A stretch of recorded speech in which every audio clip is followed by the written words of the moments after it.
Your brother deserves it, my father said, handing Cole the keys to the house and the company I had spent 12 years keeping afloat. I walked out that night with nothing. 2 years later, my mother texted me that the bank was foreclosing. They thought they were calling for a savior, but they had no idea they were inviting the person who held the legal power to bury their golden boy for good. My name is Josie Rivera, and I am currently staring at the end of my life as I know it across a table made of mahogany that costs more than my first car. The air in the dining room is stagnant. It smells of floor wax and the pot roast my mother, Linda, has been serving every Sunday for 30 years. We are in the heart of Richmond, Virginia, in a house that my grandfather built with his own 2 hands, a sprawling Victorian thing that creaks when the wind blows too hard. It is a house that demands respect. It is a house that is supposed to be my legacy. But my father, Gerald Rivera, does not care about legacy. He cares about gender. He sits at the head of the table, wiping his mouth with a linen napkin. He places it down on the table, a slow and deliberate movement that signals the conversation is over before it has even truly begun. He looks at me, his eyes hard and unyielding, the same eyes I see in the mirror every morning, though mine are currently burning with a mixture of rage and humiliation that threatens to choke me. Your brother deserves it, he says. The words hang in the air, heavy and poisonous. I look at Cole. He is sitting across from me, picking at the remains of his potatoes. He is 28 years old. He has a smile that charms investors and a work ethic that disappears the moment the clock strikes 3 in the afternoon. He is the golden boy, the one who got the tutors, the brand new trucks, the endless forgiveness for DUIs and failed college courses. He does not look at me. He knows what is happening, and he is smart enough to keep his mouth shut and let Daddy do the dirty work. Deserves it? I ask. My voice is steady, which is a miracle. Dad, Cole has not stepped foot on a job site before 10 in the morning in 5 years. He lost the contract with the city last month because he forgot to file the environmental impact statement. I fixed that. I stayed up for 48 hours straight to fix that. My mother reaches out and touches my hand. Her skin is cool and dry. Josie, please, don't raise your voice. I pull my hand away. I am not raising my voice. Mom, I am stating facts. I have given 12 years to Riverline Buildworks. 12 years. I started in the supply yard. I learned every code, every regulation, every loophole in the Virginia zoning laws. I tripled our profit margins in the last 3 years alone. Gerald sighs. It is a sound of disappointment. The sound a parent makes when a child is being particularly difficult about eating their vegetables. He reaches for a thick manila envelope sitting next to his wine glass and slides it across the polished wood toward me. You have done a good job, Josie. No one is saying you haven't, he says, his tone patronizingly gentle. But you are a woman. You are 32. Eventually, you are going to want to slow down. You will get married. You will have children. You cannot run a construction empire and raise a family. It is just biology. My blood turns to ice. Biology? The company needs a man at the helm, he continues, as if stating that the sky is blue or that concrete needs time to cure. Clients trust a man. The banks trust a man. It is about stability. It is about the name. He taps the envelope. Cole gets the company. He gets the house. He gets the investment portfolio.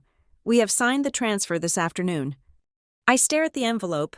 I do not open it. I know what is inside. It is my severance. It is a payoff. And what is this? I ask, gesturing to the packet. A very generous package, Gerald says. Enough for you to be comfortable for a long time. You keep the company car. You take some time off. Maybe travel. Find yourself. I look at Cole again. He is finally looking at me, and there is a flicker of pity in his eyes that makes me want to flip the table. He knows he cannot do this job. He knows he is going to drown without me, but he is not going to say no to the crown just because it is too heavy. He is a Rivera man, and Rivera men take what is given to them. You are giving him everything, I whisper. 12 years of my sweat, 12 years of cleaning up his messes. And you are handing it to him because he was born with the right parts. He is your brother, Mom says softly. He needs the support. You are strong, Josie. You have always been the independent one. Cole, he needs the structure. That is it. That is the sentence that breaks something fundamental inside my chest. He needs the structure. I am being punished for my competence. I am being disinherited because I am capable of surviving, and he is being rewarded because he is incompetent. I stand up. The chair legs scrape loudly against the hardwood floor. I don't want the money, I say. Gerald frowns. Don't be dramatic. It is $200,000. I don't want it. I turn and walk out of the dining room. I walk past the family photos on the wall. The shrine to Cole's high school football participation trophies. The oil painting of the grandfather who told me I was the only one who saw the cracks. I walk to the front door and grab my coat. Josie, my father calls out. His voice is angry now.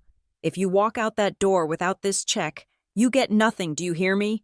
You are on your own. I open the heavy oak door. The night air is humid and thick with the smell of rain. I have always been on my own. Dad, I say, you just made it official. I close the door behind me. I do not slam it. I simply close it.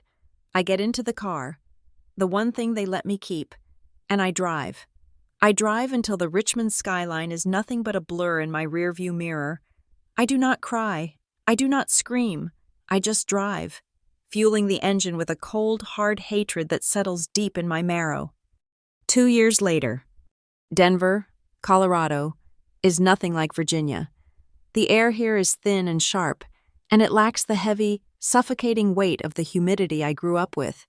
I like it. It feels clean. It feels like a place where you are judged by how well you can breathe at 5,000 feet, not by who your father is. I am standing in my kitchen, a sleek, modern space in a high-rise downtown. It is 6 a.m. I am already dressed in a charcoal suit, sipping black coffee, scrolling through the schematics for a failing commercial project in Lodo that my consultancy firm, Aurelium, has been hired to salvage. I have not spoken to a single member of the Rivera family in 730 days. I change my number when I cross the state line. The only people who have it are my clients and my few employees. I built Aurelium from the ground up, fighting for every contract, eating instant noodles for the first 6 months so I could pay the rent on a tiny office space. Now, I have a reputation. I am the woman you call when your project is bleeding money and your contractors are walking off the job. I am the fixer. My phone vibrates against the granite countertop. I frown. No one calls me this early unless a crane has collapsed. I look at the screen. It is a text message. The number is not saved, but I know it. I would know it anywhere. Mom. I stare at it. For 2 years, she has sent emails to an old address I rarely check. Generic wishes for birthdays and holidays, pretending that I am just on a long vacation. I never reply. I open the message. The bank is threatening to foreclose on the house. Your father is not well. Can you please come home and talk to us? I feel a laugh bubble up in my throat. Dry and bitter. Foreclosure. 2 years. It took Cole exactly 2 years to run a 60-year-old company into the ground. I take a sip of coffee. The bitterness on my tongue matches the feeling in my chest. I type back, my thumbs moving fast. Ask the heir. Ask the man who deserves it. I hit send. I put the phone down. I feel a savage sense of vindication. This is what they chose. They chose the son. They chose the legacy of the name over the reality of the work. Let them lose the house. Let them lose the company. It is not my problem. I am Josie Rivera of Denver, Colorado. I am free. I turn back to my schematics. I have a meeting with a structural engineer in 2 hours. The phone vibrates again. I should ignore it. I should block the number and go to work. But curiosity is a dangerous thing. It is the same instinct that made me check the load-bearing walls in the basement of the Richmond house when I was 10. I need to know the extent of the damage. I pick up the phone. Josie, please, it is not just the mortgage. There are papers, documents with your name on them. If you don't come back, everything is going to collapse. It will be worse than you think. I freeze. The air in the apartment suddenly feels very thin, but not in the clean, crisp way I enjoy. It feels vacuum-sealed. Documents with your name on them. I have not signed a document for Riverline Buildworks in 2 years. I have not authorized a check, approved a permit, or guaranteed a loan. My name should not be on anything dated after the night I walked out. But I know my brother, and I know my father's desperation to maintain the illusion of success. If my name is on papers that are currently causing a bank to threaten foreclosure, that means one thing. It means they didn't just fail. It means they dragged me back into the burning building without me even knowing. It isn't just about money anymore. It is about liability. If they used my credentials, my previous standing as the operations manager, or my personal credit to secure loans for a sinking ship, I am not just looking at a family tragedy. I am looking at legal ruin. I grip the edge of the counter. My knuckles are white. The schematics on the screen blur. I thought I was done. I thought I had escaped. But you cannot escape a rot that runs that deep. You have to cut it out. I type one word. When? She replies instantly, as soon as possible. I look out the window at the Rocky Mountains. They are majestic and indifferent. I have built a fortress here, a life that is mine and mine alone. And now, I have to leave it to return to the swamp I crawled out of. But I am not the same woman who sat at that mahogany table and let her father tell her she was worth less than her biology. I am not the daughter who begs for scraps of affection. I pick up my phone and dial my assistant. Cancel my meetings for the week, I say, and get me a flight to Richmond. One way. I hang up. I stare at my reflection in the dark glass of the window. I did not know it then, standing in my high-rise sanctuary, but by agreeing to go back, I was about to turn my father's favorite phrase into a weapon. Your brother deserves it. Oh yes, he does. And I'm going to make sure he gets exactly what he deserves. I am going to take the words that were meant to bury me and turn them into the evidence that destroys the world they built around their golden boy. As the plane began its descent into Richmond, the landscape below shifted from clouds to the sprawling green and gray grid of Virginia. I pressed my forehead against the cool plastic of the window, watching the familiar topography rise to meet me. It was not a homecoming. It was a regression. My mind did not drift to the angry dinner 2 years ago, but further back, to the foundation of the resentment that had built our family dynamic as surely as bricks and mortar. We grew up in the house my grandfather Elias built. From the street, it was the picture of the American dream achieved through calloused hands and honest sweat. It had a wraparound porch, intricate Victorian detailing, and a lawn that was manicured to within an inch of its life. But inside, the architecture of our family was askew. I was the load-bearing wall that nobody bothered to paint, and Cole was the chandelier that everyone admired, even as it hung precariously from a rotting ceiling. The disparity became undeniable on my 10th birthday. I remember the date clearly because it was the same month my father landed the contract for the municipal library renovation. The company was flush with cash. I woke up expecting magic. What I got was a generic birthday card signed by my mother in her looping cursive, with my father's name added as an afterthought in stiff block letters, and a stack of paperback books with the clearance stickers still on the back covers. I loved reading, and I tried to be grateful, masking my disappointment with a polite smile. 2 weeks later, it was Cole's birthday. He turned 8. For 3 weekends prior, I had watched Dad in the backyard, hauling pressure-treated lumber and mixing concrete footings. I thought he was building a shed. On the morning of Cole's birthday, Dad led him blindfolded into the yard. There, nestled in the branches of the massive oak tree, was a fortress. It was not a simple platform. It was a 2-story structure with a rope ladder, a trapdoor, and a weatherproof roof painted the exact electric blue of the Indianapolis Colts, Cole's favorite team. "Happy birthday, son," Dad had said, his voice thick with a pride I had never heard directed at me. "Every king needs a castle." I stood on the back porch, clutching my discount books, watching Cole scramble up the ladder. Dad followed him, laughing, pointing out the spyglass he had mounted on the railing. I waited for an invite.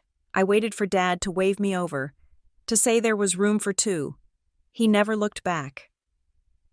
That afternoon, I sat in my room and read until my eyes burned, learning the first hard lesson of the Rivera household.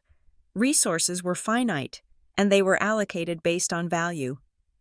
In my father's ledger, I was a depreciating asset. This dynamic solidified around the dinner table. Our evening meals were a ritual of worship.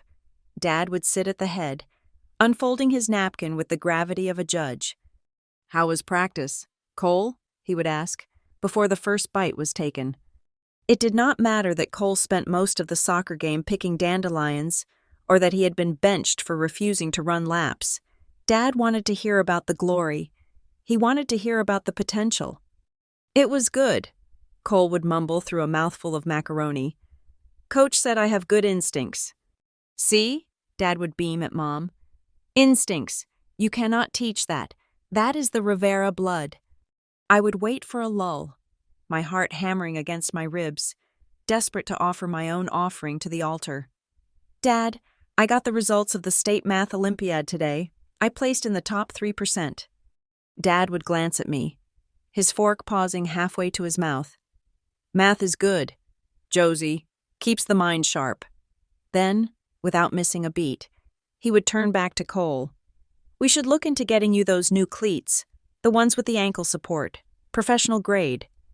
The conversation would pivot away from me so fast I would feel the wind burn. I was invisible. My achievements were nice, quiet things that belonged in the background, like needlepoint or dusting, whereas Cole's mediocrity was celebrated as the rough draft of greatness. My mother, Linda, was the mortar that held this crooked structure together. Later, when I was helping her clear the dishes, she would offer her standard consolation prize. "Your father is just traditional. Honey," she would say, rinsing a plate without looking at me. "He comes from a different time. He worries about Cole. Boys need a different kind of guidance. You are going to be fine no matter what. Don't think so much about it." She normalized the neglect until it felt like love. She convinced me that being ignored was a compliment because it meant I didn't need help. It was a twisted logic that I swallowed for years. By the time we reached high school, the gap had widened into a canyon. I compensated for my lack of castle by building a resume that was bulletproof. I became the captain of the STEM club. I spent my summers not at camp, but waking up at 5 in the morning to go to the supply yard. I begged the site foreman to let me sweep floors, sort invoices, and fetch coffee. I learned the smell of wet concrete and the sound of a framing hammer hitting a stud. I absorbed the rhythm of a job site until it pulsed in my veins. Cole, meanwhile, was drifting. He quit the football team because the coach was too mean. He quit the guitar lessons Dad paid $3,000 for because it hurt his fingers. He quit the debate team because it was boring. And yet, the narrative never changed. "He is just finding his passion," Dad would tell the neighbors at the 4th of July barbecue, handing Cole a cold beer even though he was underage. "He is a visionary. He does not fit into little boxes. He is going to take the company to new places." I was standing right there, wearing steel-toed boots covered in dust from a site visit, holding a clipboard with the inventory list I had just reconciled.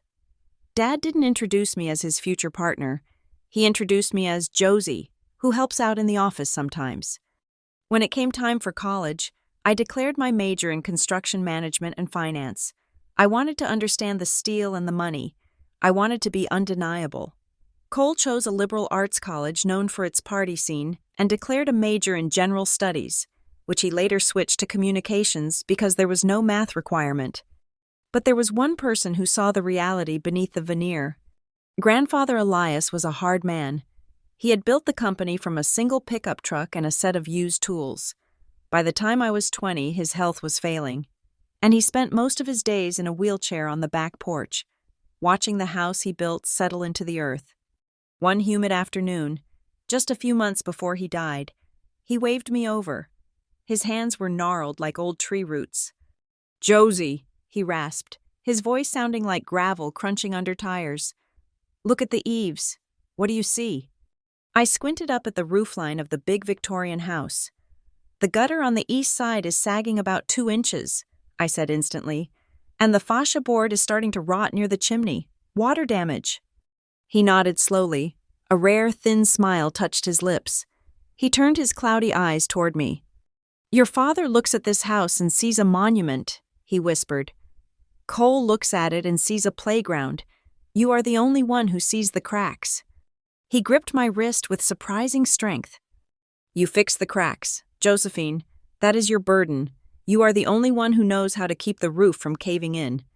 It was the first time anyone in my family had acknowledged my competence as something vital, not just incidental, but it was also a warning. When Elias died, the reading of the will was a closed affair. I was not invited into the study where the lawyer met with my father, but the door was left slightly ajar. I was bringing in a tray of coffee, walking silently on the hallway runner. I saw the lawyer hand my father a thick leather binder.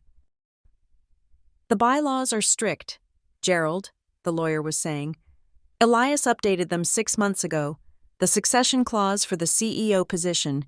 It has specific competency requirements, financial literacy tests, project management certification. It is not just hereditary. My father waved his hand dismissively. It is a family company. Bob, my father was old. He was confused at the end. We keep this internal. The boy will learn. He has the personality for it. People like him. That is what matters in this business. I saw my father take the binder and walk to the wall safe hidden behind the oil painting of Elias. He punched in the code, placed the binder inside, and slammed the heavy steel door shut. We do not need to complicate things with technicalities, Dad said. I backed away before they saw me. I went back to the kitchen and stared at the coffee pot, my heart racing. Competency requirements. My grandfather had tried to protect the company from exactly what was happening now. He had tried to leave a failsafe, but he had underestimated my father's delusion. From that day on, I became an accessory. I was the engine in the car that everyone pretended ran on magic. When I graduated and officially joined the company, Dad gave me a desk in the back corner near the HVAC unit. Cole, fresh out of college with a C-average transcript, was given the corner office with the view of the skyline. When Cole forgot to order steel for the Midtown project, costing us $40,000 in delays, Dad blamed the supplier. When Cole offended a major client by showing up hungover to a brunch meeting, Dad laughed it off as youthful charisma. When I stayed late to rewrite the proposals Cole had butchered, Dad told me I needed to learn to delegate. I was the safety net they didn't know they were using. I absorbed the shock of every fall Cole took. I patched the cracks my grandfather had warned me about, over and over again, while they stood on the roof and congratulated themselves on how sturdy the building felt. I never forgot the sound of that safe door slamming shut. I never forgot that there was a piece of paper locked away in the dark, written by the founder himself, that outlined exactly what a leader of Riverline Buildworks was supposed to look like. And I knew, with a certainty that burned hotter than any anger, that the description on that page did not match the boy in the treehouse. As the plane wheels touched down on the tarmac in Richmond with a violent jolt, I unbuckled my seatbelt. I was not just coming back to save the house or the business, I was coming back to open the safe. I had spent my whole life being the invisible support beam. But beams are heavy, and if you pull the right one out, or if you expose that the one standing in the center is hollow, the whole ceiling comes down. I did not know it then, but the secret clause my grandfather left for the capable child was about to become the most dangerous thing in Virginia. Cole had the title, the office, and the arrogance, but I had the memory of where the bodies were buried, and more importantly, I knew exactly where the cracks were. And this time, I wasn't going to patch them. I was going to put a crowbar in them and pry until the truth fell out. The ink on my diploma was barely dry when I showed up at the Riverline Buildworks headquarters for my first day. I was wearing a tailored suit and heels, ready to step into a junior management role. My father took one look at me, laughed a dry, rattling laugh, and handed me a hard hat and a pair of steel-toed boots that looked 2 sizes too big. You start where everyone starts, Josephine, he said, in the dirt. I respected that. I truly did. I thought it was a test of character. So, I put on the boots. For the first 2 years, I was not a Rivera. I was a glorified gopher. I hauled rebar in the freezing rain. I double-checked inventory lists until my eyes crossed. I stood in mud up to my ankles listening to site foremen scream about delayed concrete mixers. I learned the rhythm of a job site not from a textbook, but from the vibration of jackhammers in my teeth. While I was learning how to pour a foundation, Cole graduated. He showed up on his first day at 11 in the morning. He was wearing a suit that cost more than my first car. Dad did not hand him boots. He walked him past the cubicles, past the project managers, and straight into a glass-walled office next to his own. The plaque on the door was already screwed in. Cole Rivera, Executive Vice President. I was eating a cold sandwich in a job site trailer smelling of diesel and sweat when I got the company-wide email announcing his appointment. I swallowed the anger. I told myself it was just a title. I told myself that respect was the only currency that mattered in construction, and you could not buy that with a plaque. Over the next decade, I rotated through every single department in the company. I spent a year in procurement, learning how to squeeze a supplier for a 3% discount without burning the bridge. I spent 2 years in estimation, staring at blueprints until I could visualize the skeletal structure of a building just by closing my eyes. I moved into project management, then operations. I became the person who knew where the skeletons were buried because I was usually the one digging the holes to hide them. Cole, on the other hand, became an expert in the 3-martini lunch. He was the face. He showed up for the groundbreakings with a shovel painted gold, smiled for the cameras, and then disappeared the moment the real work began. If a client was angry, Cole was unavailable. If a permit was denied, Cole was in a meeting. I was the one who took the calls. I was the one who drove to the city planning office at 4 in the afternoon on a Friday to beg a clerk to stamp a document. The breaking point began with the St. Jude's and Medical Complex. It was a $50 million contract. It was supposed to be the jewel in the Riverline crown, the project that would secure our legacy for another generation. But 6 months in, the project was bleeding. The electrical subcontractors were threatening to walk off the job because of payment delays. The structural steel was back-ordered for 8 weeks. We were looking at liquidated damages that would bankrupt us. It was a crisis that required 20-hour days and ruthless negotiation. Cole decided this was the perfect time for a strategic retreat. "I need to clear my head," he told the team during a crisis meeting, tapping a pen against the mahogany table. "I am going to Cabo for a week. I need to think about the big picture. You guys handle the logistics." He left that afternoon. I did not go home for 3 days. I slept on the couch in my office. I called in favors I had been banking for 5 years. I renegotiated the payment terms with the electricians.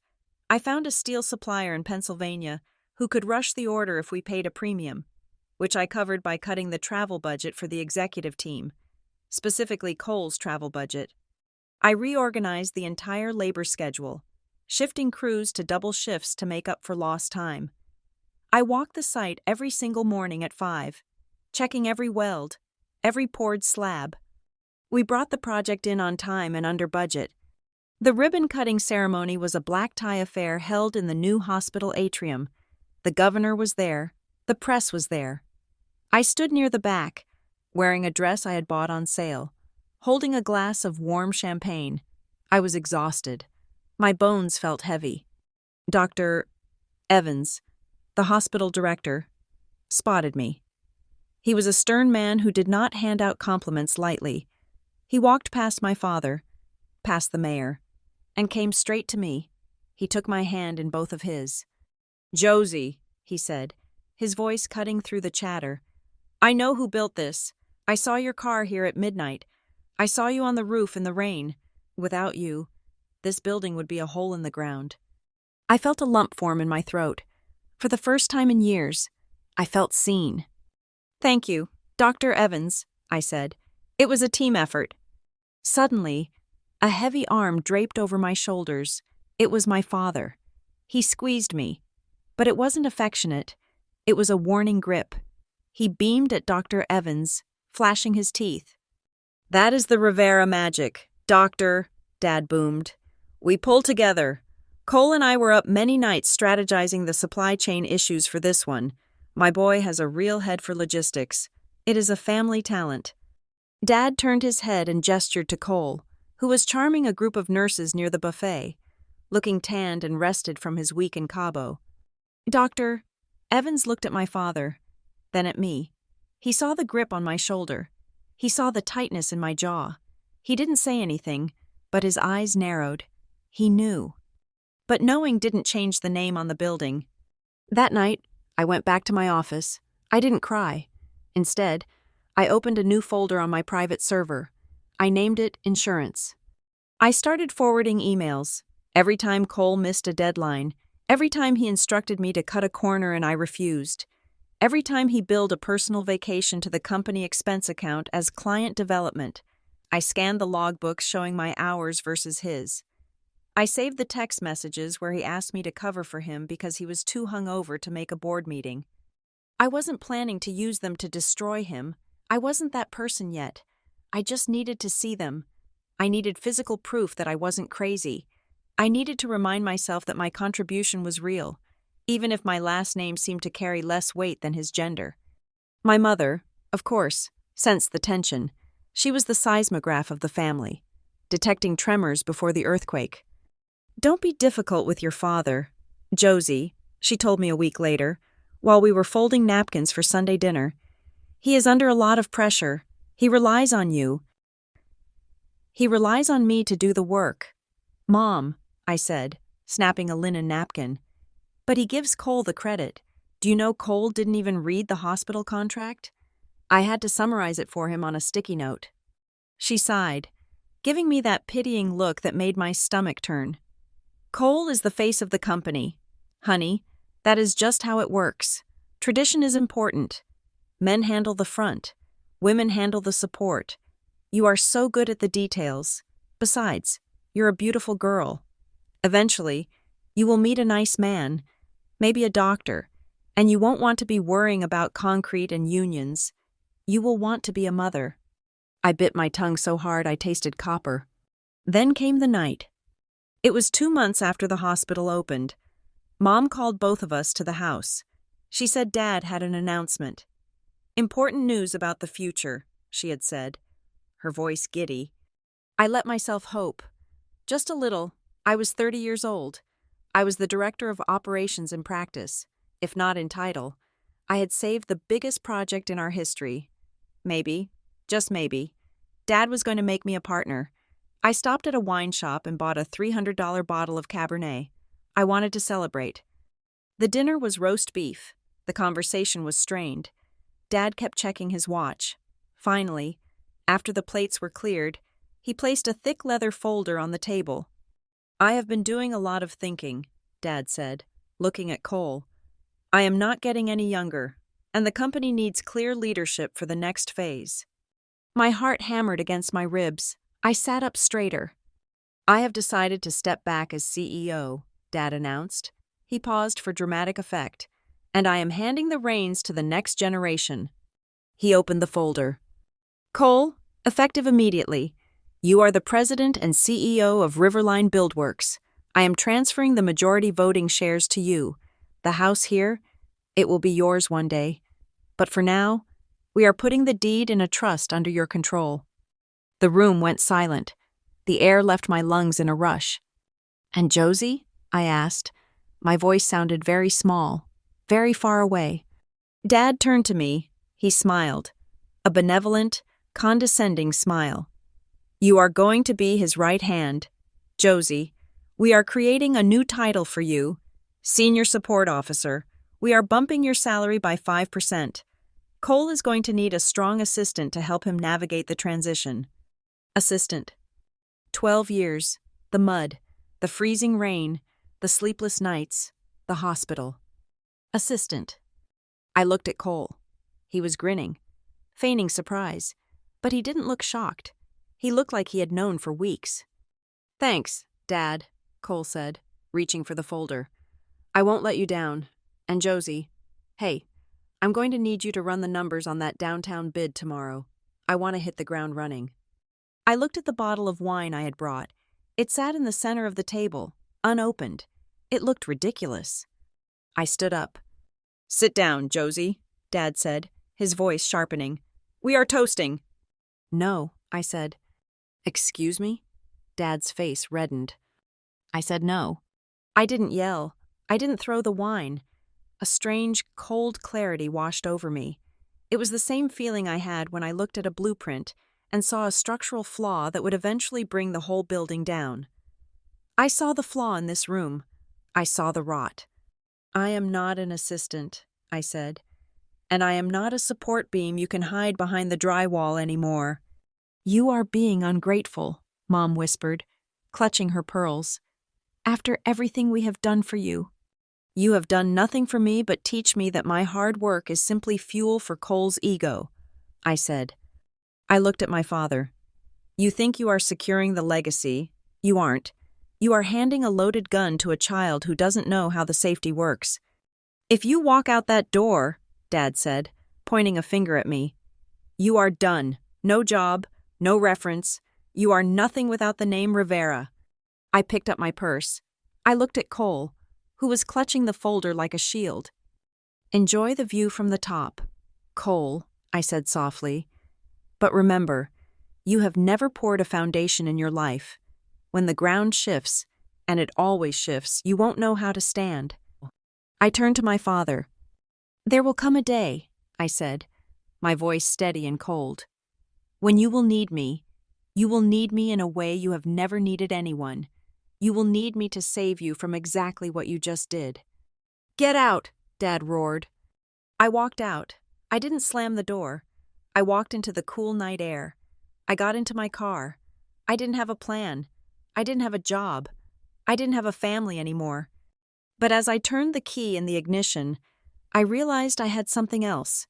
I had the truth.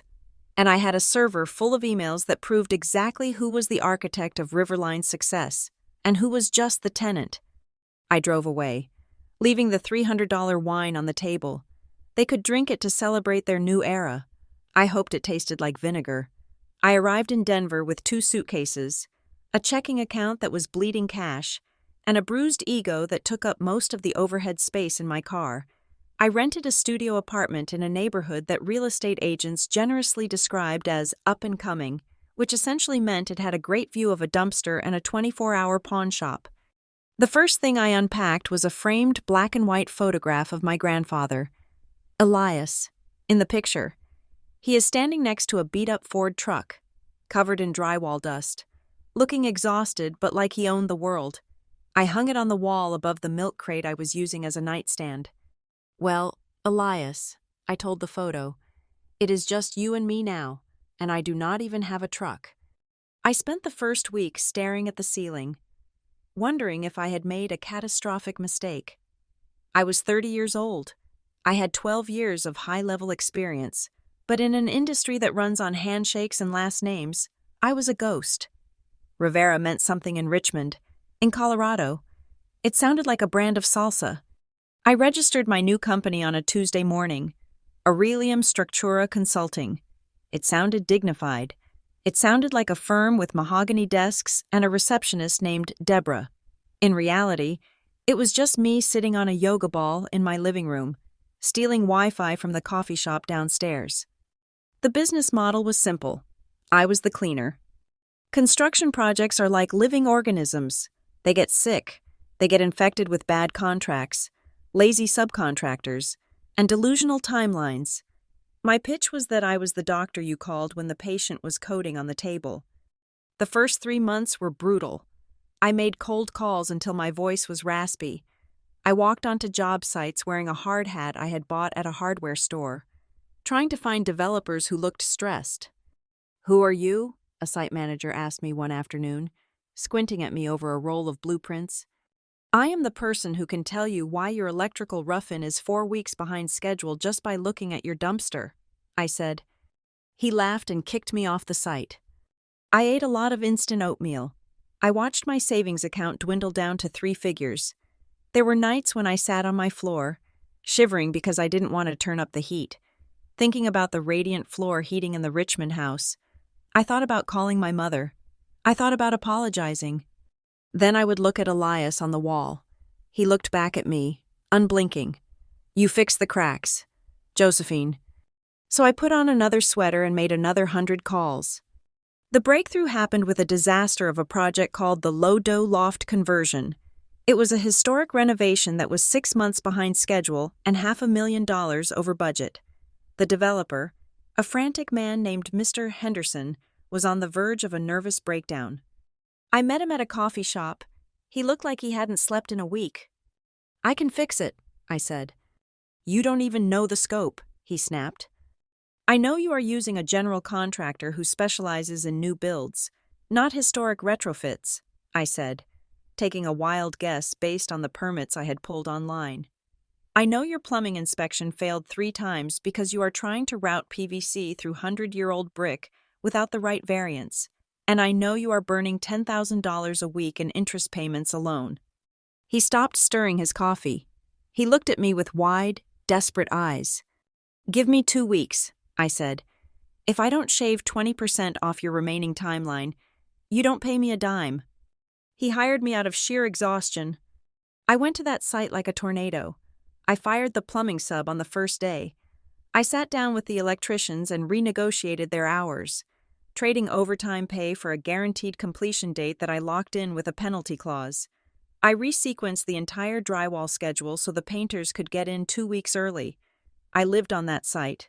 I breathed dust. I argued with grown men who were twice my size until they realized I knew the building code better than they knew their own mother's birthdays. In 2 months, the project was done. Mr. Henderson saved nearly $200,000 compared to his projected loss.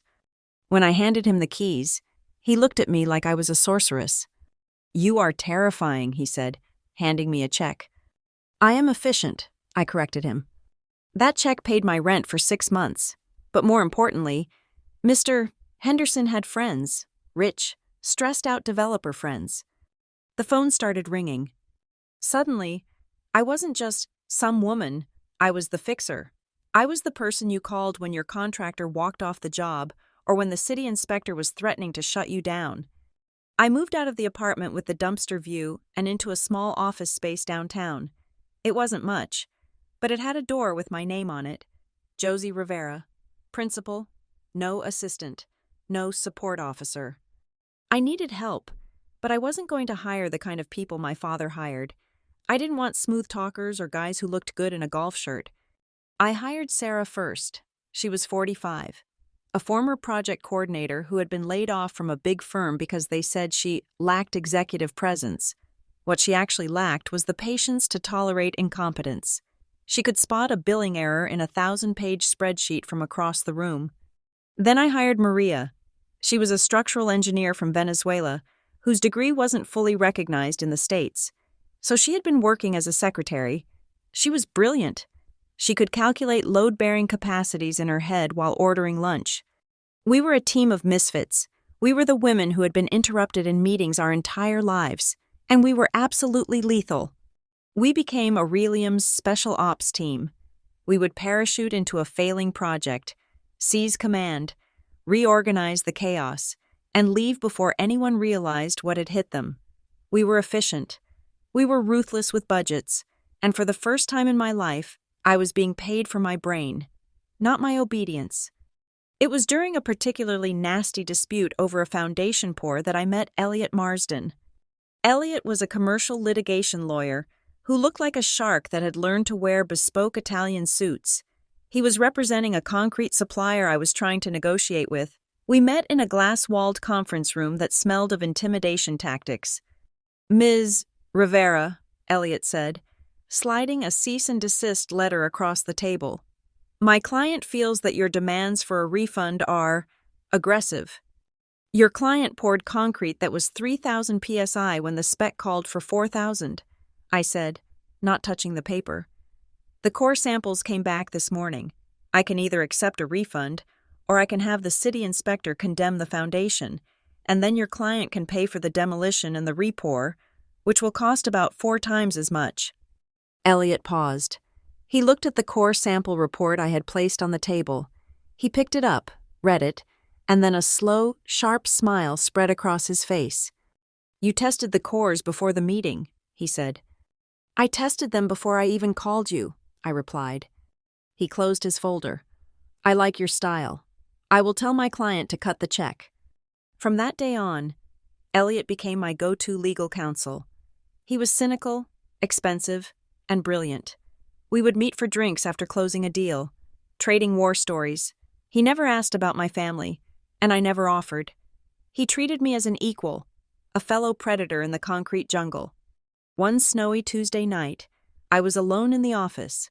The lights of Denver were twinkling outside, a grid of amber and white. I was reviewing the quarterly projections for Aurelium. We were in the black, not just surviving, but thriving.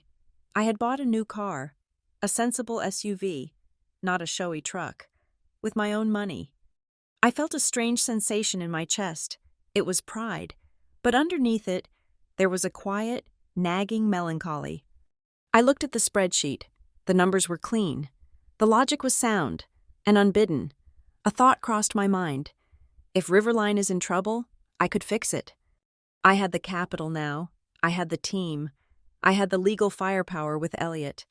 I could walk into my father's office and restructure that debt in a week. I shook my head, physically shaking the thought away. No, they made their choice. My computer chimed with an incoming email. It was from a man named Bill Miller. He was a drywall contractor in Richmond, an old-timer who used to sneak me candy bars when I was a kid visiting job sites with my dad. The subject line was, "Just checking in." I hesitated. My cursor hovered over the delete button, but I clicked open. "Hi, Josie. I hope you are doing well out west. I hate to bother you, but nobody at the main office is answering my calls. Riverline is about 90 days past due on the invoicing for the West End project. I know you aren't there anymore, but I didn't know if you could maybe put a bug in Cole's ear.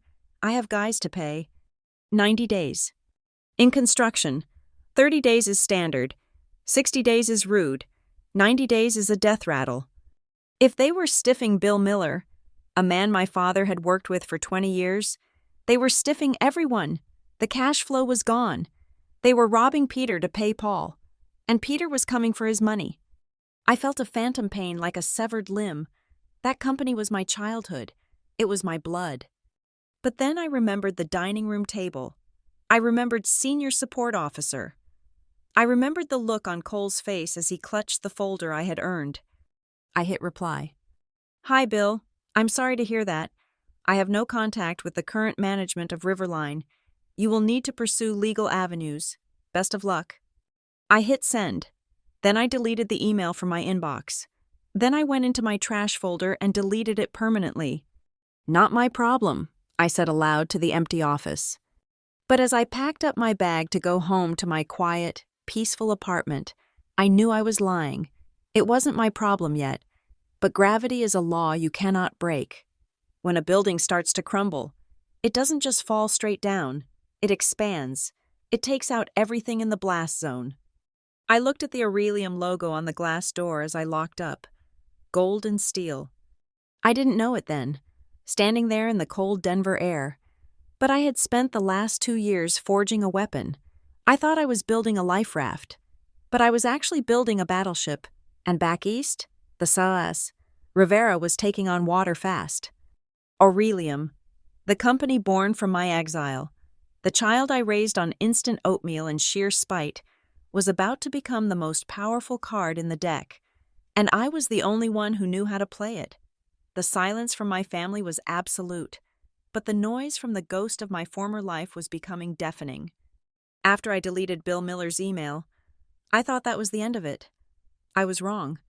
It was like a pipe had burst behind a wall. At first, you just see a little wet spot, but soon the drywall is sagging and the mold is blooming.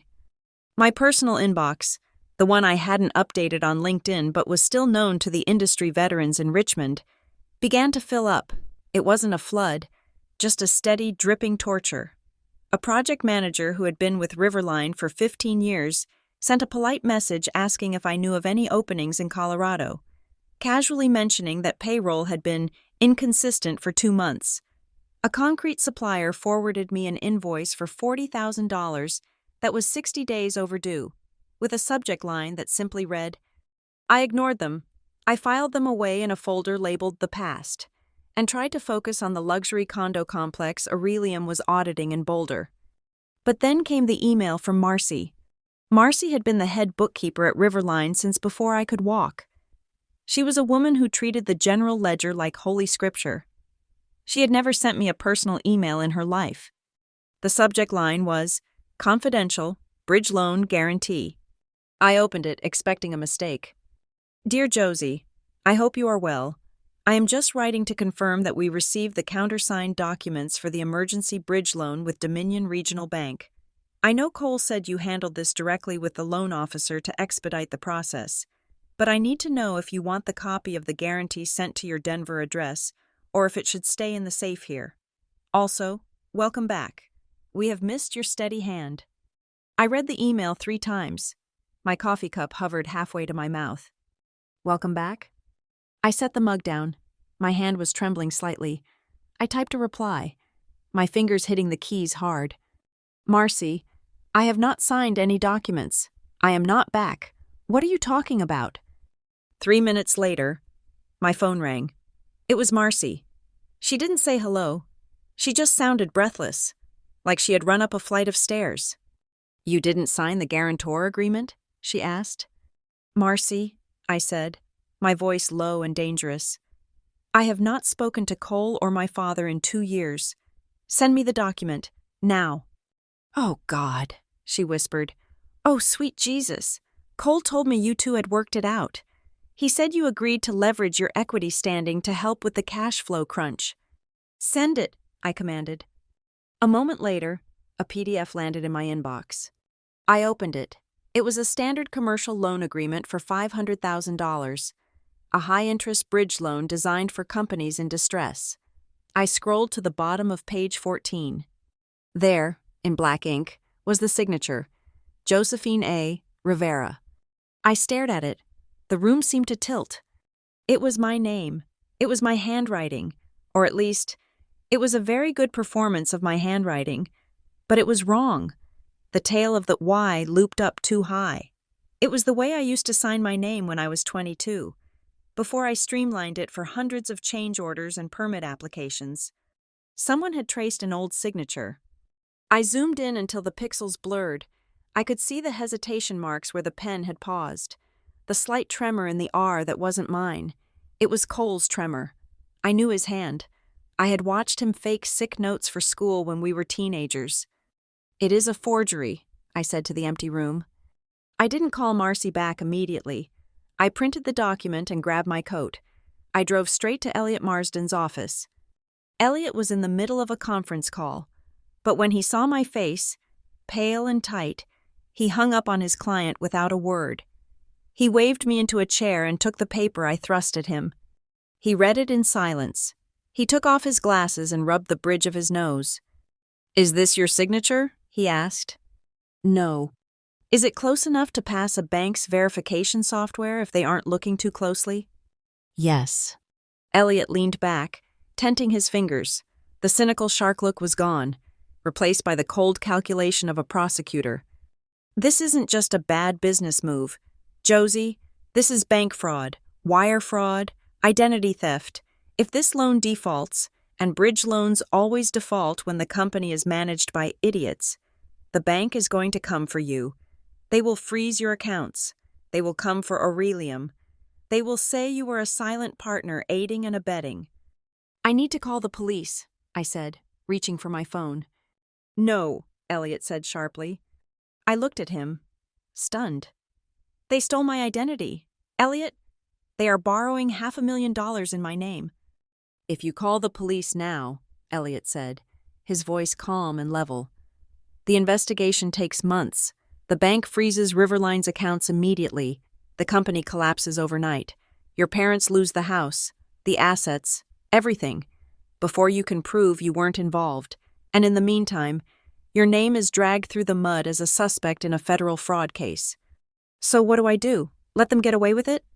No, Elliot smiled. And it was a terrifying thing to witness. You gather ammunition, you let the trap snap shut around their legs, not yours. You need proof that you didn't know. You need proof that Cole orchestrated this. And then, you wait until they are desperate enough to call you.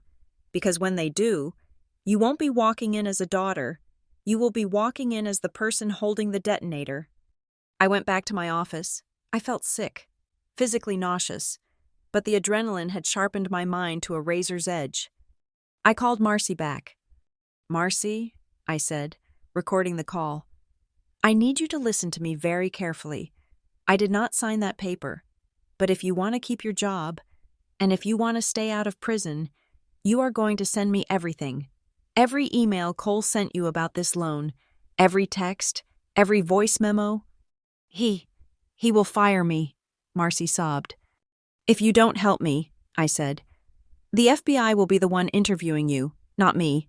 Do you understand? This is a felony. Marcy." 10 minutes later, the files started arriving.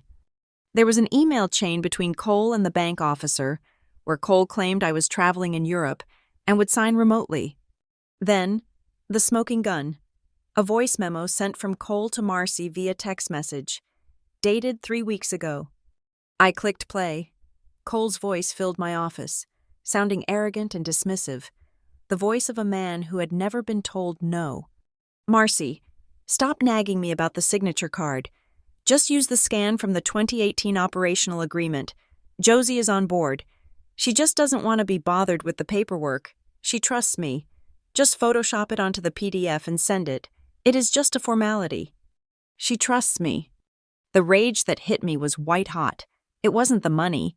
It was the casual entitlement. He thought my name, my reputation, my credit, it all belonged to him, just like the treehouse, just like the company. I was just another resource to be harvested. I created a new encrypted folder on my private server. I named it The Funeral. I dragged the voice memo into it. Then I went deeper. With Marcy's access codes, I got into the company's expense accounts. The picture that emerged was not just incompetence, it was looting. While the suppliers were going unpaid, Cole had leased a $90,000 Range Rover on the company dime. There were consulting fees paid to a shell company that I traced back to a fraternity brother of his. There was a $40,000 charge for a corporate retreat in Aspen that coincided with his girlfriend's birthday. And then, the darkest cut of all. I found a document showing a second mortgage taken out on the Richmond house, my parents' home, the house my grandfather built. The signature on that one was my father's, but it was shaky, weak. The proceeds of that loan, $300,000, had been transferred into the operating account and burned through in less than 4 months to cover the payroll gaps Cole's lifestyle had created. They were eating themselves alive. I sat back in my chair as the sun went down over the Rockies. The office was dark. My face was illuminated only by the blue light of the monitor, displaying the spreadsheet of their ruin. Cole wasn't just failing, he was criminal, and my parents were either complicit or so blinded by their worship of the golden boy that they were letting him dismantle their lives brick by brick. "They are going to lose everything," I whispered. My phone vibrated on the desk.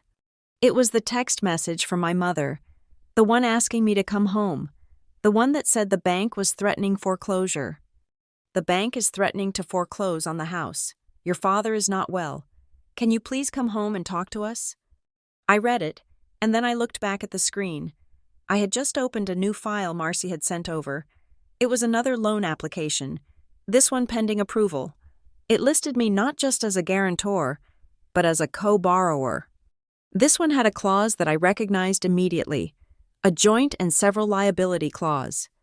If this loan went through, and it looked like it was days away from funding, I wouldn't just be fighting a forged signature on a bridge loan. I would be personally liable for another $1 million of debt. They could take Aurelium. They could take my savings. They could drag me down into the hole they had dug. The timing of my mother's text wasn't a coincidence. They didn't just want to talk. They needed me physically present to legitimize the lies they were telling the lenders. They needed the senior support officer to show up and smile so the bank wouldn't look too closely at the ink. I picked up the phone.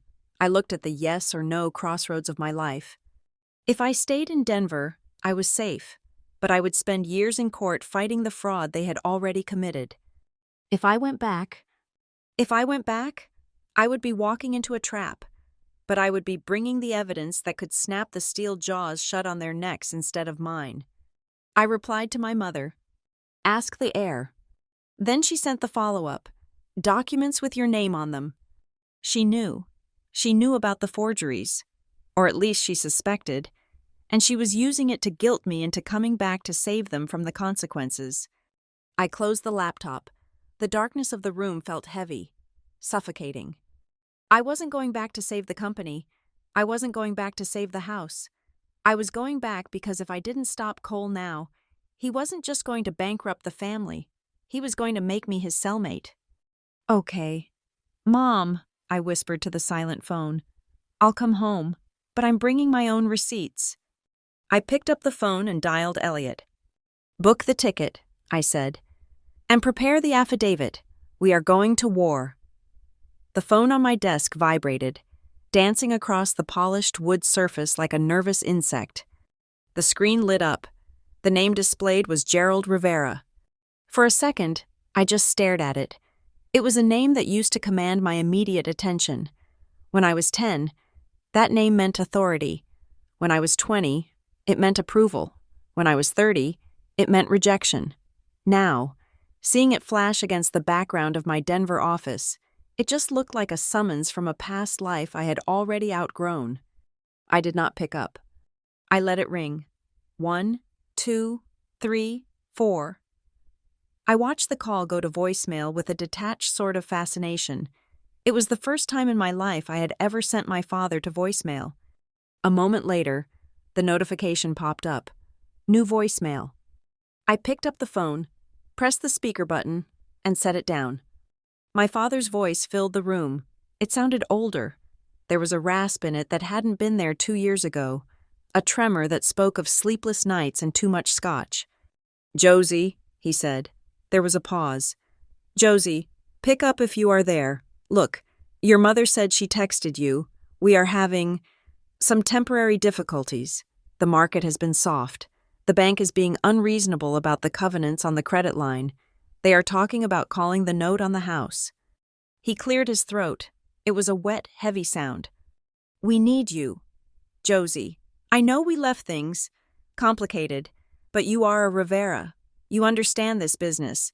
Cole is doing his best, but he is overwhelmed. Just come home.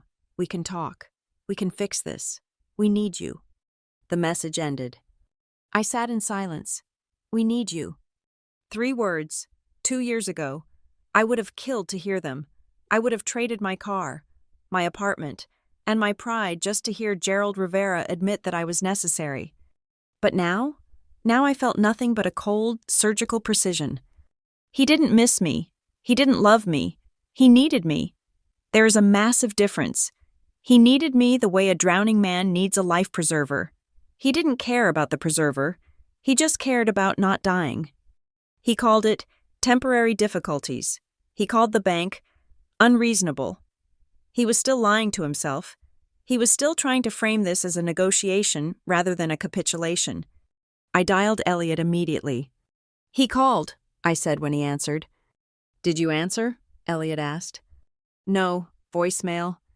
"Good. Listen to me. Josie, this is the danger zone. When you step back into that house, the dynamic is going to try to revert. They are going to try to make you the daughter again. They will try to make you feel guilty.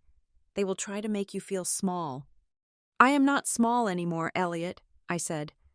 "I know. But legally, you are walking into a minefield. You are currently holding proof that the CEO of Riverline committed felony fraud against a federally insured bank using your identity. If you walk in there and start fixing things without establishing the ground rules, you could be seen as ratifying those actions. You could become an accessory after the fact." "I know," I said. "That is why I am not going there to fix it. Not yet." "What is the plan?" "I am going to call him back," I said, "and I am going to set the price of admission." I hung up with Elliot and dialed my father. He picked up on the first ring. "Josie?" His voice was thick with relief. "Thank God. When can you get here? Mom is making up the guest room. We can have dinner and— I am not staying at the house. I cut him off. My voice was flat, devoid of the warmth he was looking for. What? Don't be silly. It is your home. It is the asset you are about to lose to the bank, I said. I have booked a suite at the Omni in downtown Richmond. I will stay there. Josie, that is ridiculous. We need to save money. I am paying for it, I said. And before I get on a plane, Dad, I have conditions. Silence on the other end. The air crackled with his indignation, but he swallowed it. He had no leverage left. What conditions? I want full access, I said. I want the login credentials for the corporate bank accounts. I want the aging accounts payable report. I want the payroll ledger for the last 12 months. And I want copies of every loan agreement you have signed since I left. Josie, those are confidential company documents, he sputtered. Cole is the CEO. We can't just— Then ask Cole to fix it, I said. Goodbye, Dad. I pulled the phone away from my ear. Wait, he shouted. I could hear the desperation clawing through the speaker. Wait, okay, I will tell Marcy to send them. I already have Marcy's files, I said. I want your files, the ones in the safe, the ones you think Marcy doesn't see. Scan them. Send them to my secure server. You have 1 hour. If I don't see them, I cancel my flight. You are being incredibly hard, Josephine, he whispered. I learned from the best, I said. I hung up. I spent the next hour mobilizing my army. I called Dr. Monroe, a forensic accountant in Denver who looked like a Santa Claus who had lost his faith in humanity. He was the best in the business at finding money that people had tried to hide. Pack a bag, Monroe, I told him. I need you in Richmond tomorrow morning. I am paying your emergency rate. I need you to tear a company apart and tell me where the organs are. Then I called Elliot back. I am sending you a secure file, I said.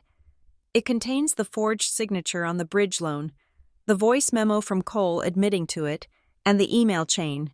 I want you to prepare 2 legal packets. Go on, Elliot said.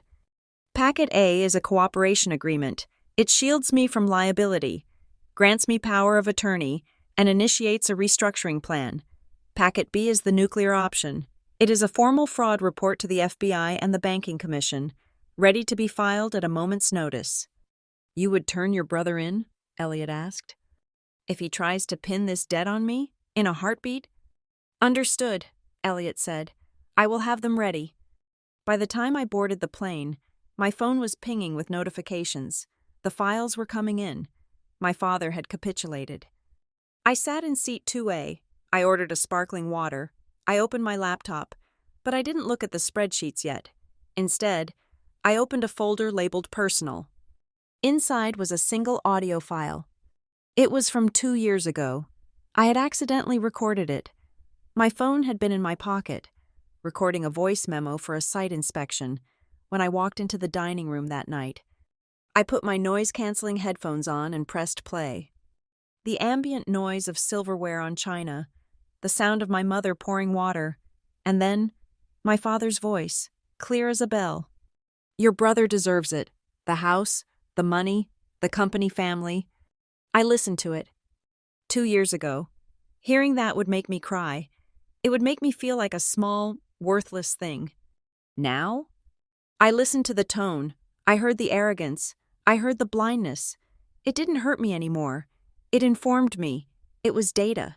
It was evidence of a management philosophy that prioritized ego over competence.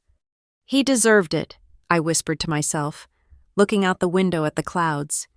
You were right, Dad. He deserved exactly what he got. He deserved the chance to fail. But the employees didn't deserve it.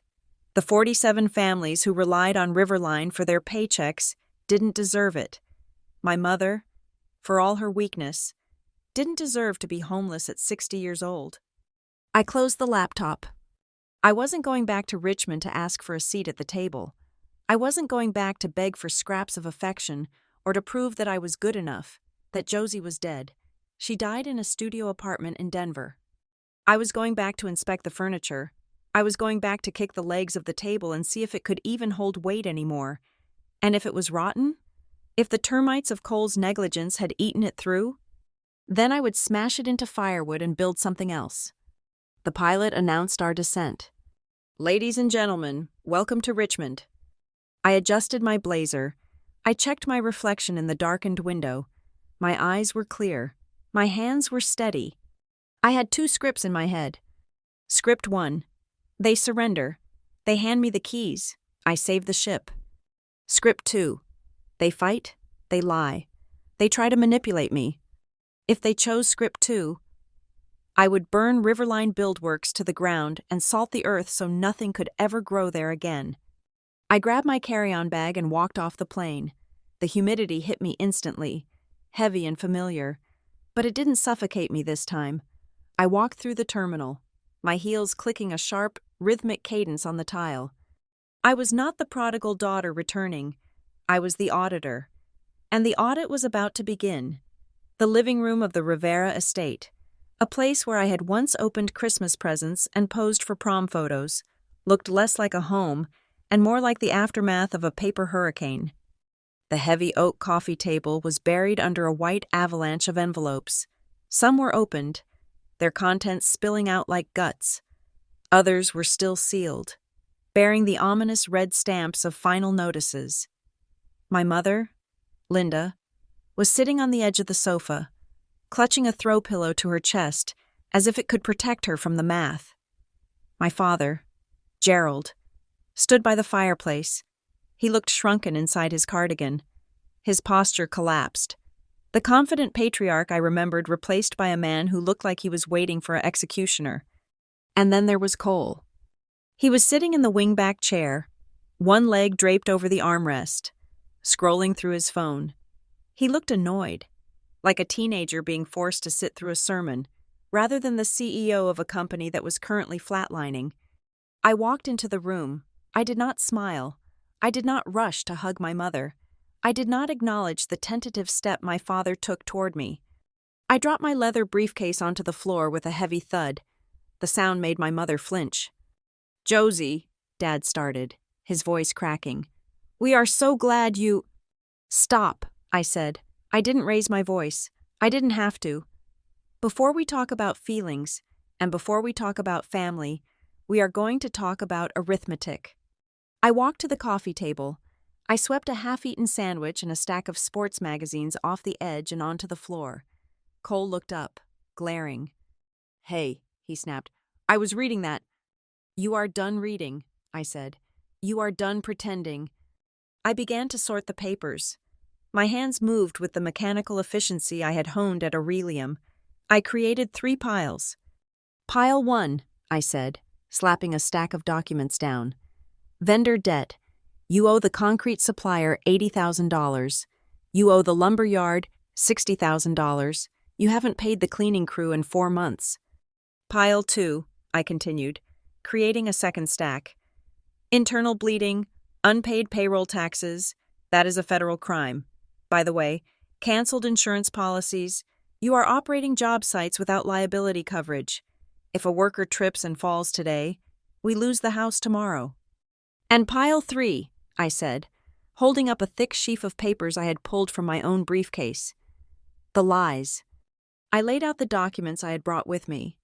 "I found 3 mortgage liens recorded against this property in the last 18 months, I said, looking at my father. 3. You told me you took out 1. You took out 3. Dad looked down at his shoes.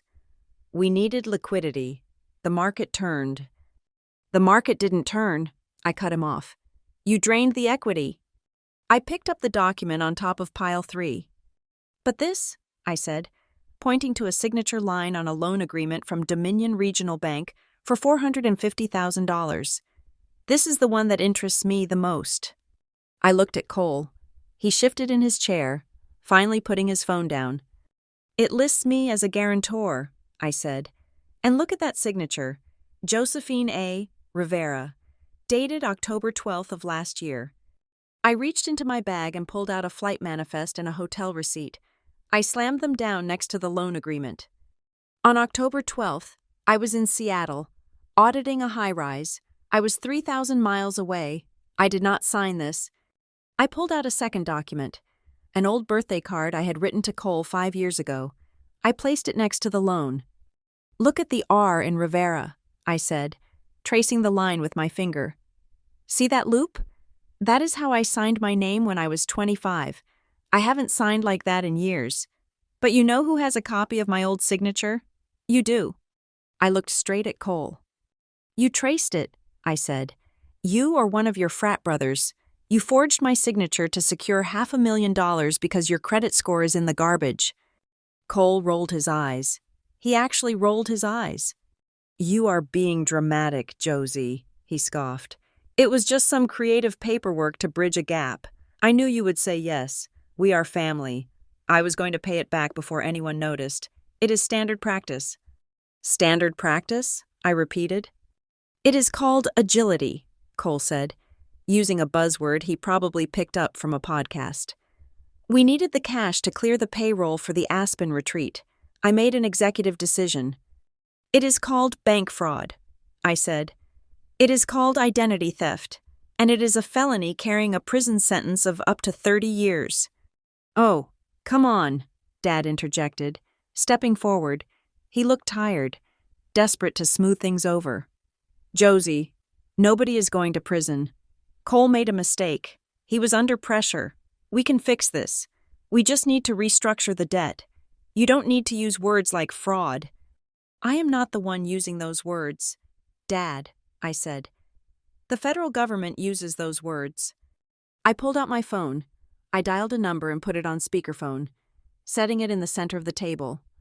"Elliot," I said. "You are on speaker. The whole family is listening." Elliot Marsden's voice filled the room, crisp, dry, and terrifyingly calm. "Good evening," Elliot said. "My name is Elliot Marsden. I am Josie's legal counsel. I have reviewed the loan documents labeled Exhibit A and Exhibit B. Tell them what happens if the bank discovers the forgery," I said. "Certainly," Elliot replied. "If Dominion Regional Bank discovers that the guarantor signature was forged by an officer of the borrowing corporation, they will immediately accelerate the loan, demanding full repayment within 24 hours.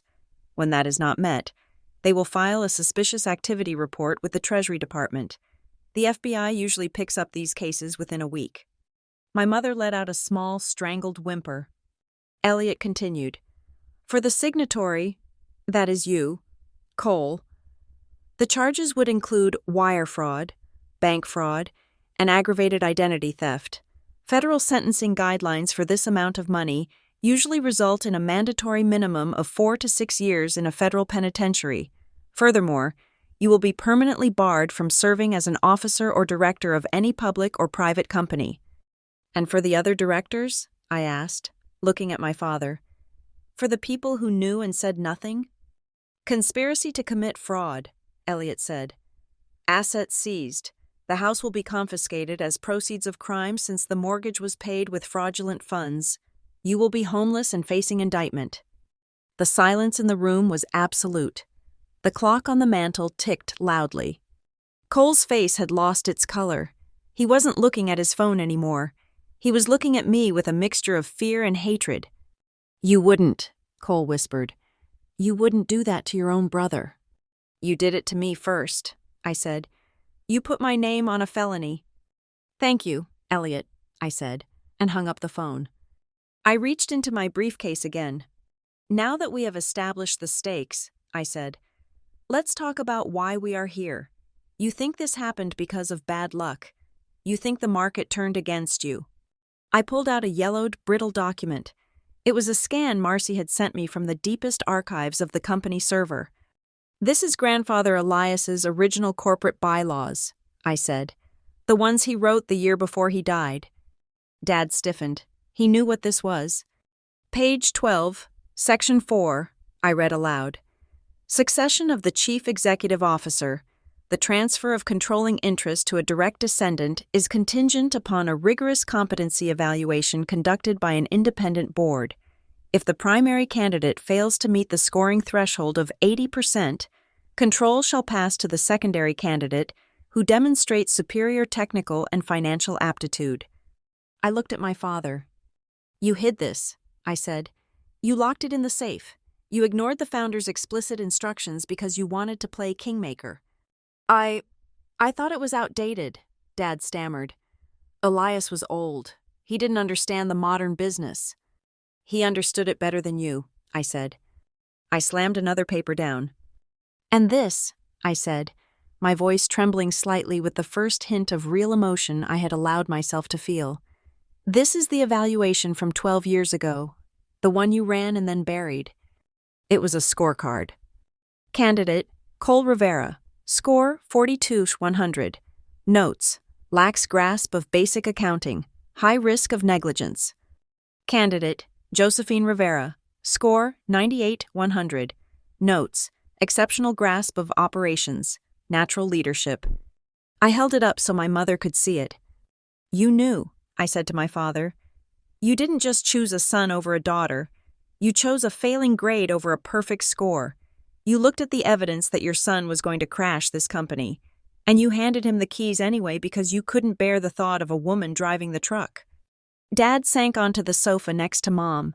He put his head in his hands. He couldn't look at me. The truth was out, stripped of all the tradition and family values excuses he had used to cover his tracks. It wasn't tradition. It was malpractice. Cole stood up, his face red. So what? You are here to brag? You are here to wave your grades in my face? Fine. You are smart. Josie, we get it. But this is still my company. My name is on the door. Not for long, I said. I reached into my bag one last time. I pulled out 2 thick manila envelopes. I placed them side by side on the coffee table, right on top of the mess of unpaid bills. We have reached the end of the road, I said. I pointed to the envelope on the left. Envelope A, I said. This contains a sworn affidavit from me stating that my signature was forged. It includes the forensic report on the handwriting and the audio recording of Cole admitting to the fraud. If I walk out of here without an agreement, I drop this in the mailbox on the corner. It goes to the bank, the FBI, and the district attorney. By Monday morning, Riverline is closed, the house is seized, and Cole is in handcuffs. Cole looked at the envelope like it was a bomb. I pointed to the envelope on the right. Envelope B, I said. This is a transfer of control agreement. It removes Cole as CEO immediately. It transfers 51% of the voting shares to me. It places the house in a trust controlled by me to prevent foreclosure. And it grants me full unilateral authority to restructure the company. I looked at my parents, then at Cole. If you sign envelope B, I said, I pay the bridge loan off with my own capital tomorrow morning. The fraud goes away. The company stays open. You keep the house, as guests in it. But Cole leaves. He leaves the office. He leaves the payroll. And he never steps foot on a job site again. The room was silent. The only sound was the hum of the refrigerator from the kitchen and the ragged breathing of my father. You have 1 hour, I said, checking my watch. I am going to check into my hotel. If I don't get a call by 10 o'clock, I mail envelope A. I picked up my bag. I didn't look back. I turned and walked out of the house that had once been my prison, leaving them staring at the 2 paper coffins on the table, forced finally, after 30 years, to choose between their pride and their survival. The hour I had given them passed. I did not wait for the phone to ring. At exactly 10 o'clock, I walked back into the Rivera house, but I did not come alone. Elliot Marsden was on my right, carrying a leather briefcase that cost more than Cole's car. On my left was Dr. Monroe, my forensic accountant, a man who viewed financial mismanagement with the same disgust a surgeon views gangrene. The living room was exactly as I had left it, thick with the smell of panic and stale coffee. My parents were huddled on the sofa. Cole was pacing by the window, chewing on his thumbnail. You came back, my mother said, her voice thin and hopeful. We thought you might have really mailed it. I have the envelope right here, Elliot said, tapping the breast pocket of his suit. Whether it goes to the post office or the shredder depends entirely on the next 10 minutes. I sat down in the armchair opposite them. I didn't cross my legs. I didn't lean back. I sat forward, elbows on my knees, occupying the space. "Let's not waste time," I said. "You have read the options. What is the decision?" "Josie, please," my father started. He looked 10 years older than he had that morning. "We cannot let this get out. The scandal would destroy us. The Riverline name, it means something in this town. Your grandfather built that reputation for 50 years. You cannot just torch it because you are angry at your brother." "I am not angry," I said. My voice was devoid of heat. "I am practical, and the reputation you are worried about? It is already dead. The vendors know. The subcontractors know. The only people who don't know are the bank and the FBI. I am offering you a way to keep them in the dark." "We want to settle," Cole said, stopping his pacing. He tried to summon some of his old bravado, jutting his chin out. "I will pay back the loan. I will get the money. I have investors lined up. We just need a little time." "You don't have investors, Cole." Dr. Monroe spoke up. His voice was gravelly and bored. "I have reviewed your books. You have debt. You have 3 leveraged properties. And the investors you have been emailing are predatory lenders charging 25% interest. You are insolvent." Cole flushed red. "Who is this guy? You can't just bring strangers into my house to look at my private files." "He is the guy who is going to keep you out of federal prison," I said. "Sit down." Cole sat. "Here is the deal," I said, sliding a new document across the table. It was thick, bound in heavy blue paper. "This is the restructuring and control agreement. It is non-negotiable." I opened to the first page. Item 1. Gerald Rivera transfers 100% of the voting shares of Riverline Buildworks to Josephine Rivera. I become the sole CEO and chairman of the board, effective immediately. 100%? Dad choked. "Josie, that is everything. I built this company." "You inherited this company," I corrected him, "and then you let it rot. You can stay on as chairman emeritus. It is an honorary title, no salary, no voting rights. You get to keep your office and go to the country club and pretend you are still in charge. But you sign nothing. You decide nothing." I turned the page. Item 2. Cole Rivera is terminated for cause.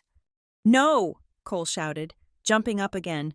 "This is my company. Dad gave it to me. You can't just fire me for my own legacy." I looked at him calmly. "I am not just firing you, Cole. I am erasing you. You lose your salary. You lose the company car. You lose the expense account. And you are barred from entering the premises without a security escort." "Dad!" Cole pleaded, turning to Gerald. "Are you hearing this? She is trying to steal it. She is jealous because you picked me." "I am not stealing it," I said. "I am salvaging it." I looked at my father. "Dad, tell him about the grandfather clause. Tell him about the competency requirement you ignored." Dad looked away, unable to meet Cole's eyes. "What is she talking about?" Cole demanded. "Grandfather Elias left a provision," I said. "The company belongs to the heir who can actually run it. You scored a 42 on the aptitude test. Cole, you were never supposed to have the keys. Legally, this company has been mine for 12 years. I am just finally collecting the deed." "This is insane," Mom wept. "Josie, you are destroying the family. Why do you have to be so cruel? Can't we share? Your father can stay in charge, and you can come back as a partner. You and Cole can run it together, 50-50, brother and sister." Dad nodded eagerly, grasping at the lifeline. Yes, that is fair. A partnership. You bring your expertise, Josie. Cole brings his people skills. We unite the family." I looked at them. They still didn't get it. They were still trying to negotiate a peace treaty when they had already lost the war. 50-50? I repeated. I stood up and walked to the window, looking out at the dark yard. "There are 47 people on the payroll right now," I said. 47 families, carpenters, electricians, project managers, people who have mortgages, people who have kids in college, people who haven't been paid in 3 weeks because Cole needed a new Range Rover. I turned back to face them. If I split power with Cole, He will continue to make bad decisions. He will continue to drain cash. And in 6 months, the company will collapse, and those 47 families will be on the street. I will not gamble with their livelihoods just to protect your ego. I will not let Cole play CEO with real people's lives anymore." "So it is all or nothing?" Dad asked, his voice shaking. "It is all or prison," Elliot interjected smoothly. Elliot opened the folder he was holding. "We have drafted a special addendum to the agreement," Elliot said. "We call it the Good Behavior Clause. Josie, if you would explain." "Gladly," I said. I looked at Cole. "I am not turning the evidence of the forgery over to the FBI today," I said. "But I am not destroying it, either.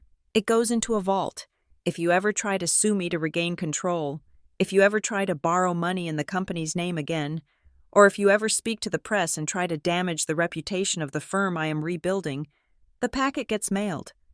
Cole's jaw dropped. "You are blackmailing me." "I am ensuring compliance," I said. "You have a choice. Cole, you can walk away broke, but free. You can start over, or you can be right, and you can be in a cell. Pick one." Cole looked at the papers. He looked at the pen. He looked at the life he thought he was promised, dissolving like sugar in hot water.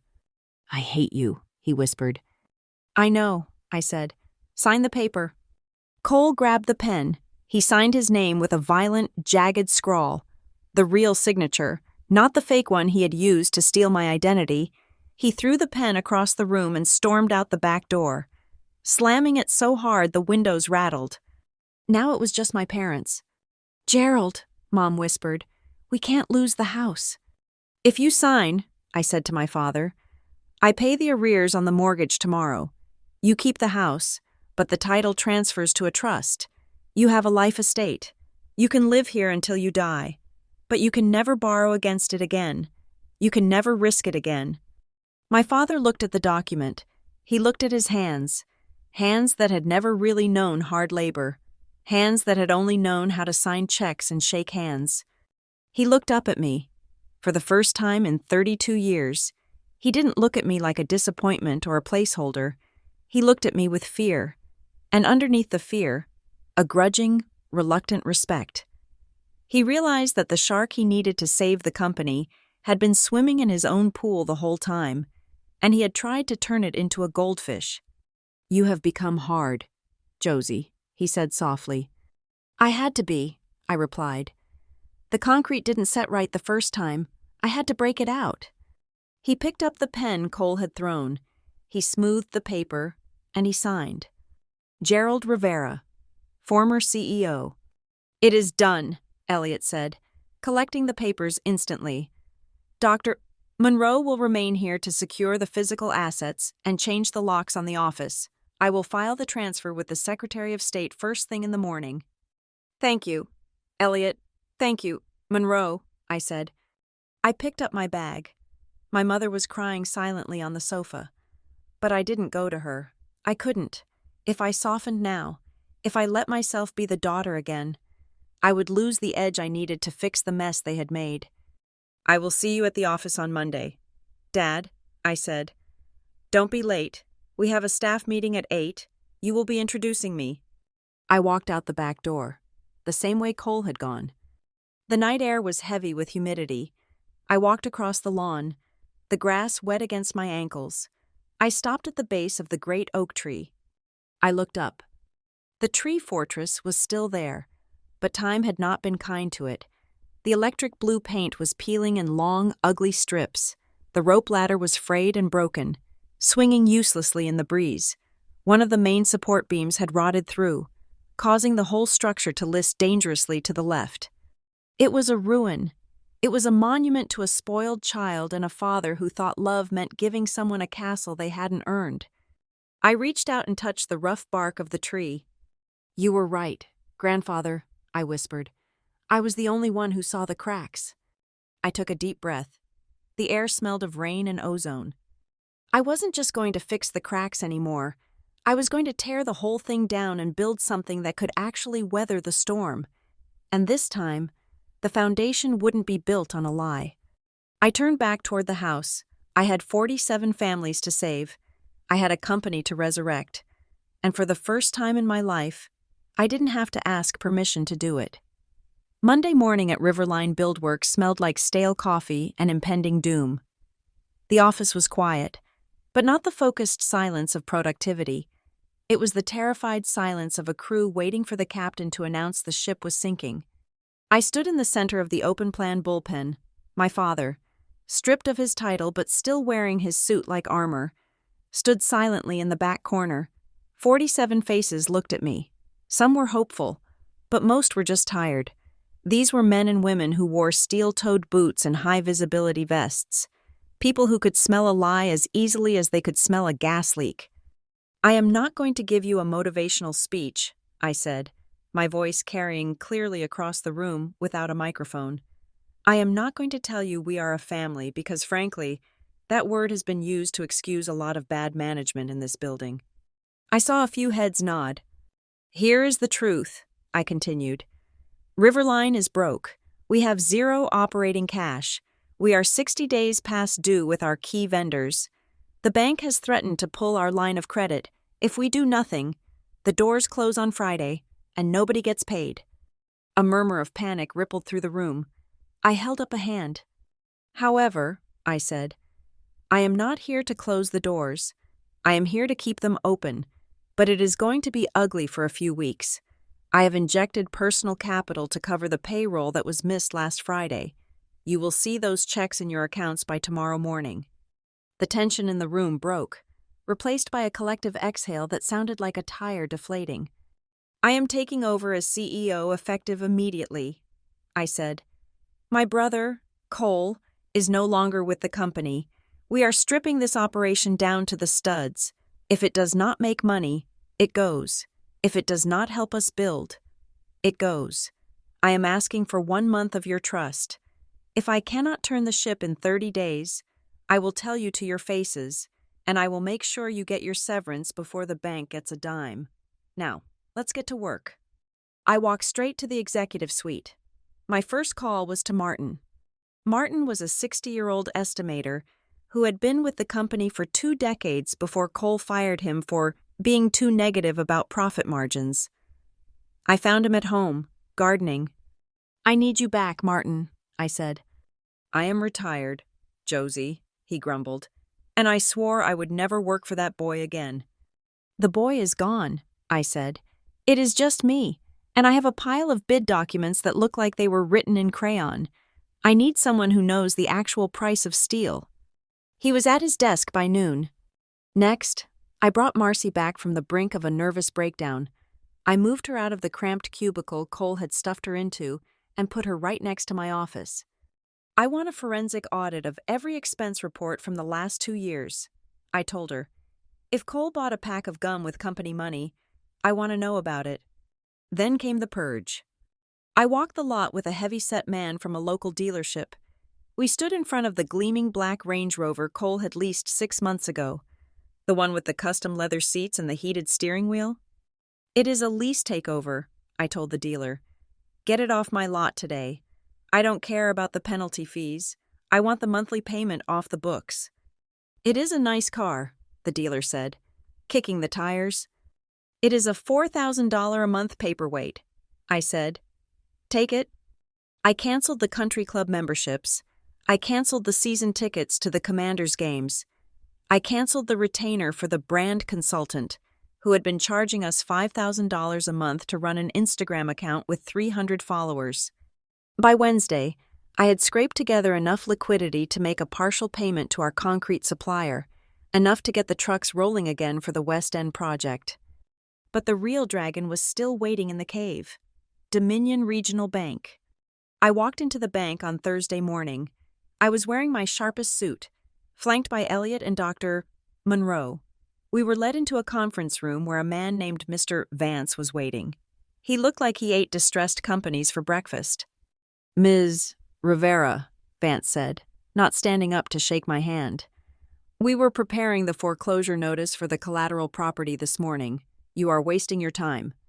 "I am saving you legal fees," I said, sitting down. I slid a binder across the table. "This is a restructuring plan. I said. I have cut overhead by 30% in 72 hours.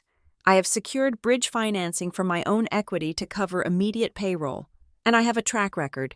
My consultancy firm in Denver, Aurelium, has saved 12 projects in worse shape than this in the last 2 years.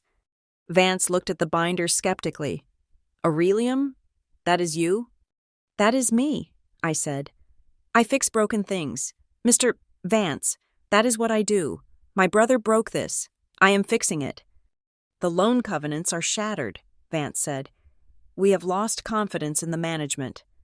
The management has been surgically removed, I said. I am the management now, and unlike the previous administration, I know how to read a balance sheet. I leaned forward. You can foreclose, I said.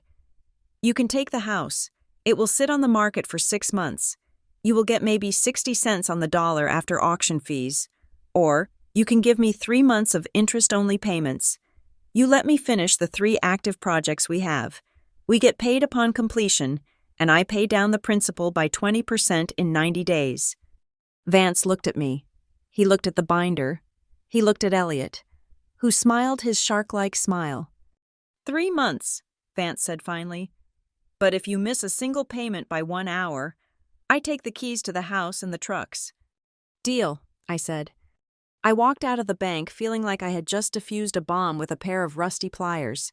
We had breathing room. But the victory was short-lived. That night, Dr.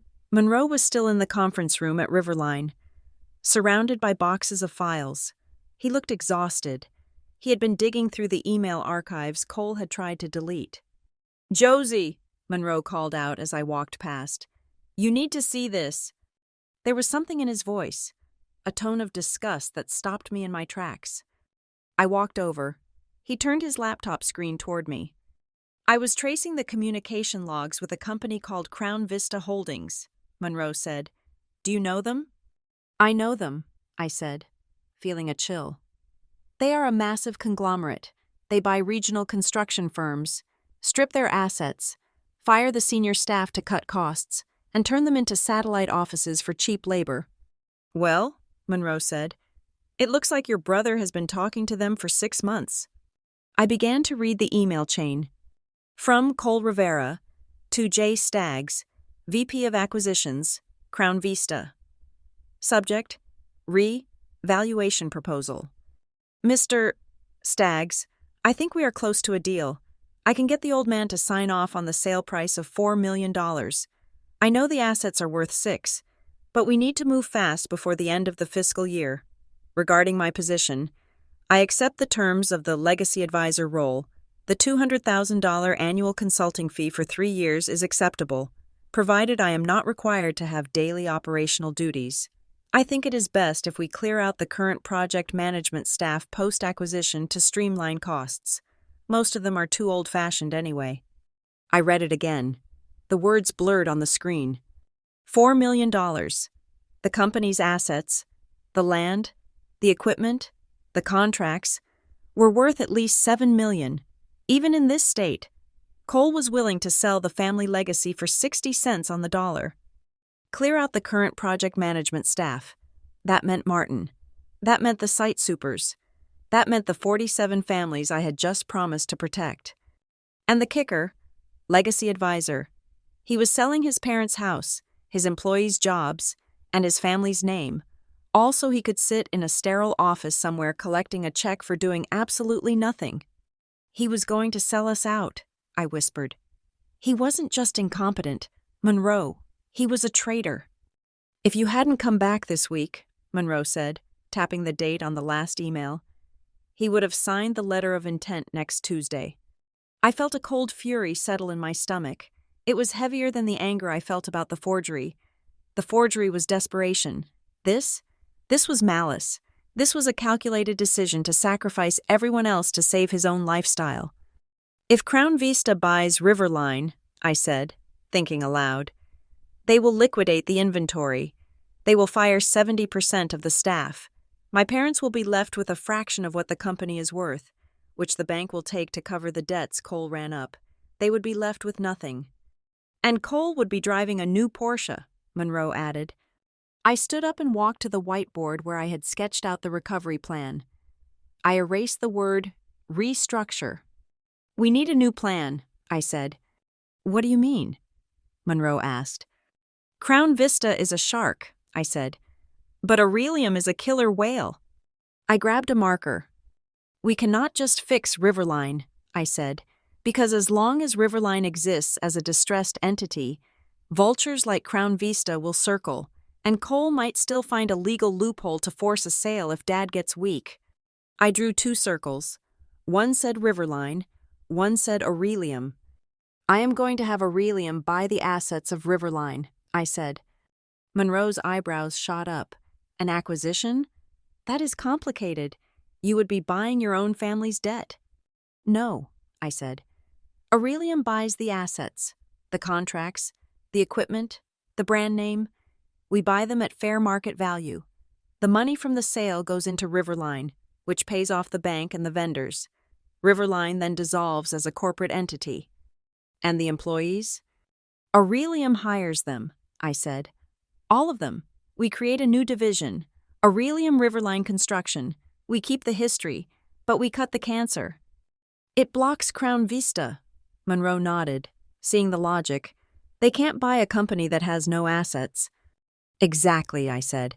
"And it ensures that Cole can never, ever come back. There will be no company for him to be a legacy advisor for." I looked at the email on the screen one last time. Most of them are too old-fashioned anyway. He was talking about men like Martin, who had taught me how to read a plumb line. He was talking about Marcy, who had knit a blanket for Cole when he was born. "Print that email," I said to Monroe. "Print 5 copies." "What are you going to do?" "I am going to call a meeting with the key stakeholders," I said. "The bank, the lawyers, and my family. We are going to have a little show and tell." I walked out of the conference room and stood on the balcony overlooking the equipment yard. The trucks were parked in neat rows. The yellow paint of the excavators gleamed under the security lights. "In 1 month," I said to the silent machines, "we are either going to be a new company, clean and strong, or we are going to be scrap metal.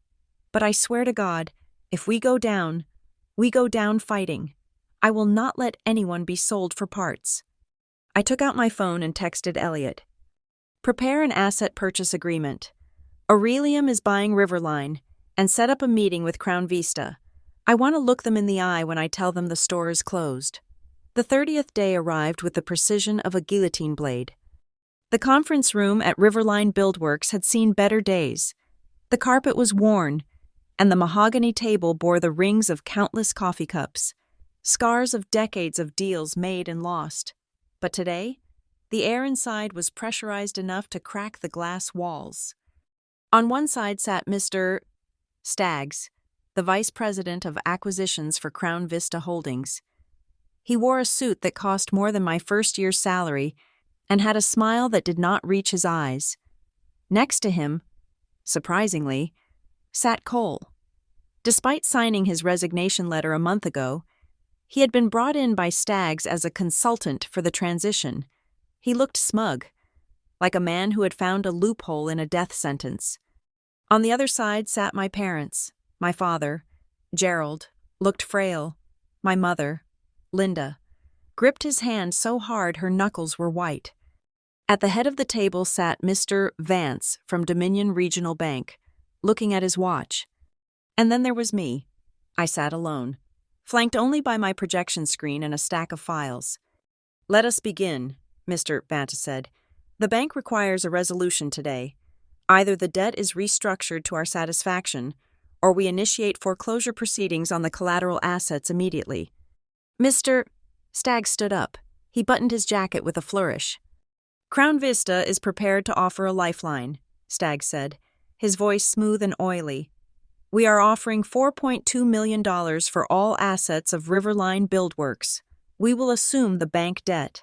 We will keep the brand name, and by recognizing the importance of continuity, we will retain Cole Rivera as an honorary legacy advisor to ensure the family spirit remains intact." He slid a glossy brochure across the table toward my father. "It is a generous offer, Gerald," Staggs said. "You retire, the debt vanishes, Cole keeps a job. Everyone wins. Cole leaned forward, looking at Dad. It is the best move. Dad, Crown Vista is huge.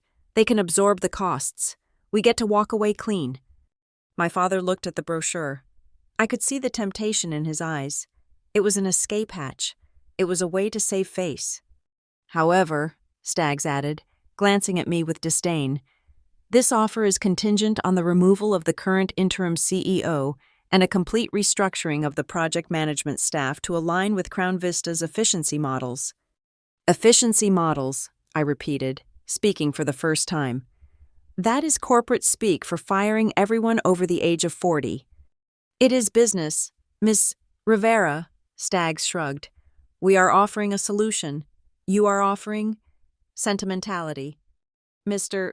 Vance looked at me. Ms. Rivera, you have the floor. I stood up. I didn't look at Staggs.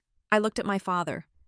Dad, I said, before you vote on this sale, there is something you need to see. You think Cole arranged this deal to save you. You think he is trying to protect the legacy. I pressed a button on my laptop. The projector hummed to life. A large email thread appeared on the white screen behind me. It was the chain Dr. Monroe and I had uncovered, magnified so that every word was legible from the back of the room. This is an email from Cole to Mr. Staggs, dated 6 weeks ago, I said.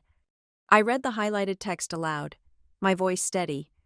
Regarding the acquisition terms, I need a guarantee on the consulting fee.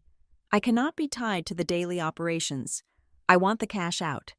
My parents are becoming a significant financial burden, and their attachment to the old staff is a liability. Once the sale is final, I suggest an immediate 20% reduction in headcount. Most of the senior staff are dead weight anyway. Just make sure the check clears before they realize they are fired. The silence in the room was absolute. It was a vacuum. I clicked to the next slide. It was a draft contract attached to the email. Clause 14. Cole Rivera to receive a separate signing bonus of $200,000, undisclosed to the primary shareholders. I turned off the projector. The screen went black, but the words seemed to hang in the air like smoke. My father slowly turned his head to look at Cole. His face was gray. It wasn't the anger of a businessman who had been cheated. It was the heartbreak of a father who realized he had spent his life worshiping a false idol. A burden? Dad whispered. His voice broke. We are a burden? Cole stammered, his face turning a sickly shade of pale. Dad, that is out of context. It was just negotiation tactics. I was just telling them what they wanted to hear to get the price up. And the bonus? I asked. Was that a tactic too? Or was that just the price of your betrayal? Mr. Staggs, I said, turning to the Crown Vista executive. You are sitting here proposing a deal based on insider trading and bad faith negotiations. You are conspiring with a former executive to defraud the shareholders. Staggs stood up, gathering his papers. This meeting is becoming unprofessional. We are withdrawing our offer. Sit down, I said. It was a command, not a request. I beg your pardon? You signed a non-disclosure agreement with an integrity clause when you entered due diligence, I said. If you walk out that door without hearing my counterproposal, I will release these emails to the industry press. I will let every family-owned construction firm in Virginia know that Crown Vista bribes sons to sell out their fathers. Your stock price will drop 10% by morning. Staggs sat back down. He looked furious. I turned to Mr. Vance. Here is the real plan, I said. Aurelium, my firm, will purchase the assets of Riverline Buildworks for $5 million. That is fair market value, $800,000 more than Crown Vista offered. I opened my binder. I am retaining 90% of the staff. The only people leaving are the ones who refuse to work. We have a new repayment schedule for the bank loan, backed by Aurelium's capital reserves. And regarding the house, I looked at my mother. The house stays in the family, but it goes into a trust named the Elias Rivera Foundation. It will serve as collateral for a new vocational training program for the children of our employees. We are going to build the next generation of builders, not just bank accounts. Mr. Vance looked at the numbers. He ran a calculation on his notepad. He looked up and nodded. "The bank accepts the Aurelium proposal," Vance said. "It is solid, the financing is secure, and frankly, Ms. Rivera, your credit rating is significantly better than your brother's." It was over. The gavel had come down not in a courtroom, but in a dusty conference room. "We need a vote from the board," Mr. Vance said. "Gerald?" My father stood up. He looked at Cole, who was staring at the table, unable to meet anyone's gaze. Then he looked at me. "I was wrong," Dad said. His voice was stronger now, heavy with regret but clear. "I spent my whole life thinking that only a son deserved the legacy. I thought the name was what mattered, but the name is nothing without the work." He took a deep breath. "I vote for Josie," he said. "I vote for the daughter who saved us when we did not deserve saving." "Motion carried," Mr. Vance said, closing his folder. Stagg stormed out without a word. Cole tried to slip out behind him, but I called his name. "Cole." He stopped at the door. "Parking lot," I said. 5 minutes?" I walked out to the asphalt. The sun was high and bright, baking the pavement. Cole was standing by his car. A modest sedan now, not the Range Rover. He looked small. I walked up to him. I didn't feel the rage I thought I would. I just felt a profound sense of finality. "You are done, Cole," I said. "You won," he spat. "Are you happy? You took the company. You took the house. You turned Dad against me." "I didn't turn him," I said. "I just turned on the lights. You did the rest yourself." I reached into my pocket and pulled out a plain white envelope. "This is the last deal you will ever make with me," I said. He looked at it warily. "What is it?" "Inside this envelope is the contact information for a job placement service in Ohio," I said. "It is a sales position, entry level, industrial supplies. It pays a base salary and commission. It is honest work." "Ohio?" he scoffed. "You are kidding." "The alternative," I said, "is that I hand the file regarding the forged signature to the district attorney. The statute of limitations hasn't run out. Cole, I have the affidavit ready." He went pale. "You go to Ohio," I said. "You get a job. You pay your own rent. You learn what it costs to buy a gallon of milk. You see a therapist. And you never, ever ask Mom and Dad for a dime again. If I see one check written to you, the file goes to the police." "You are sending me into exile," he whispered. "I am giving you a chance to be a man," I said. "Something Dad never did, because he was too busy handing you a crown." I shoved the envelope into his chest. He took it. "Goodbye, Cole," I said. I turned and walked back toward the building. I didn't watch him drive away. I didn't need to. He was in my rearview mirror now. Epilogue.